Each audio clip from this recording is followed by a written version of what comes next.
सारे हमारे भारतवासी हमारे इंडिया में होना चाहिए। कोई इलीगल इमिग्रेंट्स हो या बांग्लादेशी हो या पाकिस्तान से हो, किसी का जगह नहीं है। They have to come legally. मैं हिंदी और इंग्लिश में बोलना चाहूँगा क्योंकि हमारे जितने भी मैतेई समुदाय के भाई बहन और बच्चे लोग जो है, इनको तो पता है पिछले 2 साल से क्या हो रहा है मणिपुर में और हमारे ऊपर क्या बीत रहा है। मैं नॉन मणिपुरीज लोगों को मैं हमारा कहानी मैं बहुत फ्यू लाइन्स में बताना चाहूँगा।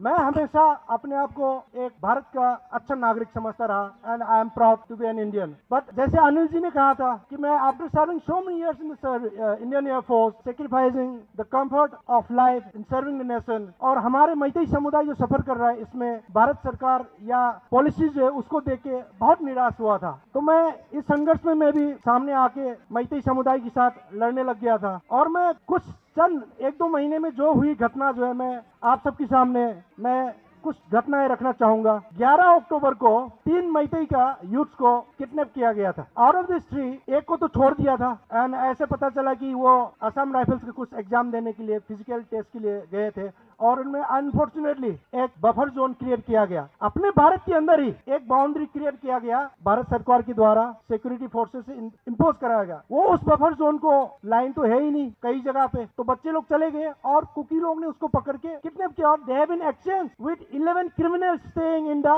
jail। ये ऐसे जघन्य अपराध है। ये घटना बहुत निंदनीय घटना थे।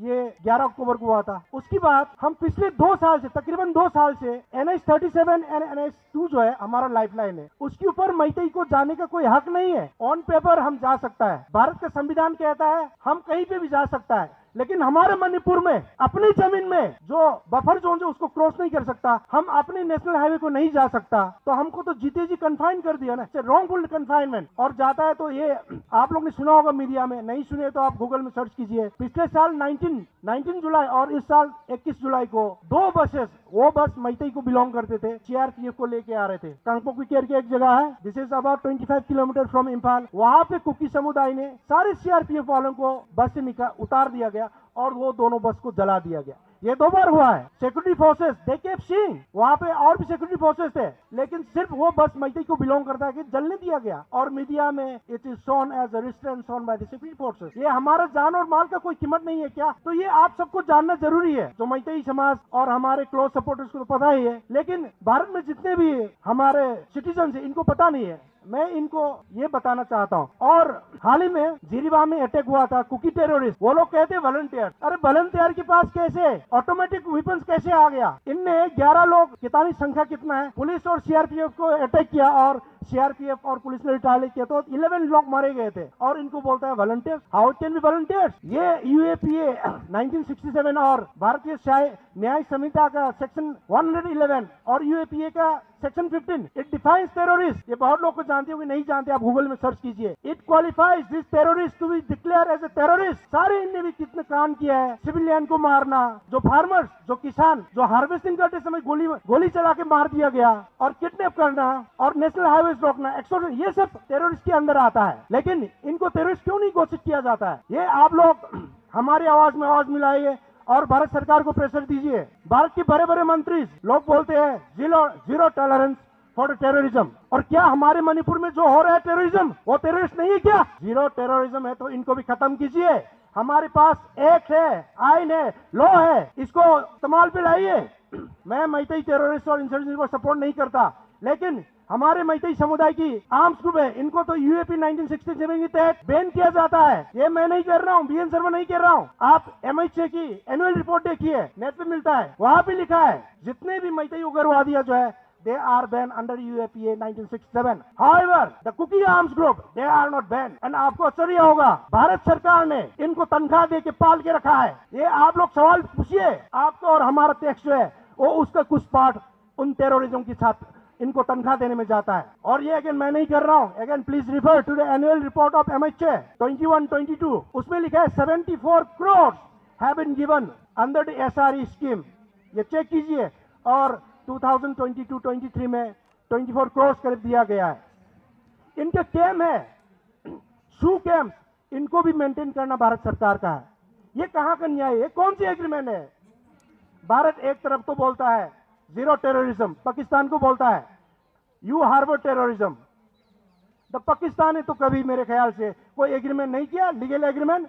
वायरस हमारे भारत सरकार एग्रीमेंट किया है, written agreement legally. I think this is the only country in the world who has an agreement with the arms group.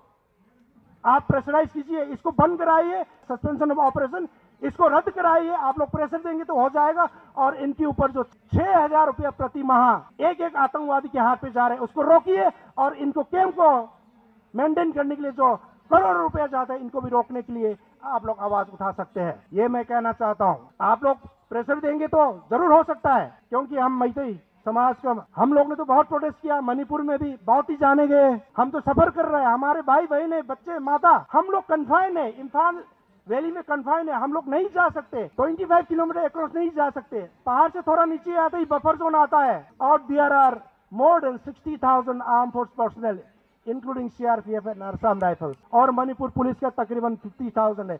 तो कम से कम 1 लाख के ऊपर सिक्योरिटी फोर्सेस है। ये लोग कुछ नहीं कर पा रहे हैं। जो चंद टेररिस्ट जो है, जो mostly illegal immigrants from the Myanmar, ये लोग आके हमारा हक कब्जा कर रहे हैं। और इतने सारे सिक्योरिटीज होने के बाद भी इनको कुछ नहीं कर सकते, क्योंकि ये सस्पेंशन ऑफ ऑपरेशन जो है ये इनको सुरक्षा देता है। हम भले असम राइफल और आर्मी को दोष देता है, लेकिन ये पॉलिसी के कारण है। आपने देखा होगा साउथ कोरिया में प्रेसिडेंट ने इमरजेंसी लगा लिया और आर्मी आ गया एमपीज को पकड़ने के लिए। एमपी ने फटाफट लॉ पास कर लिया, पार्लियामेंट के आर्मी चला गया। Army is just a tool. Army या डिफेंस जो है it's a political tool to impose on nations wish to the aggressor, to the enemy way, not to our own people. Army और arm forces जो है हमारा भारत सरकार का will जो है एनिमी टेरिटरी पे इम्पोज करने के लिए एक फोर्स है।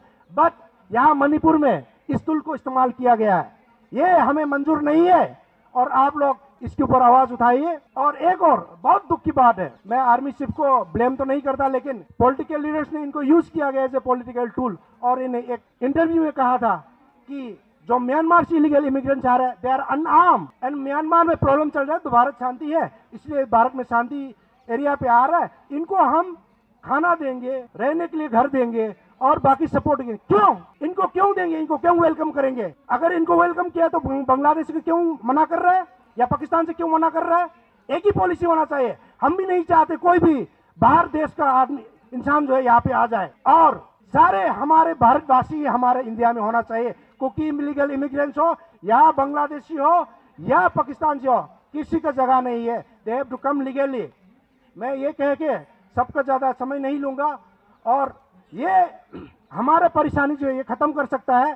सस्पेंशन ऑफ ऑपरेशन जो है इसको रद्द करना चाहिए। आप लोग हमारी तरफ से प्रेशर दीजिए। जिस दिन सस्पेंशन ऑफ ऑपरेशन जो है खत्म हो जाएगा, क्योंकि आर्म्स ग्रुप को सिक्योरिटी फोर्सेस प्रोटेक्शन नहीं देंगे एज पर द एग्रीमेंट, और special arm force power act जो है वो पहाड़ी इलाका में भी है, तो आर्मी ऑपरेशन करके इनको डिसआर्म हो जाएंगे और हमारा जितने भी तकलीफ जो है दूर हो जाएगा।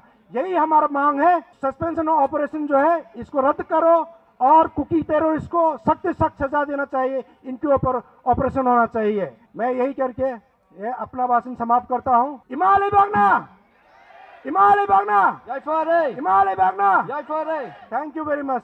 Thank you everyone for coming and supporting us.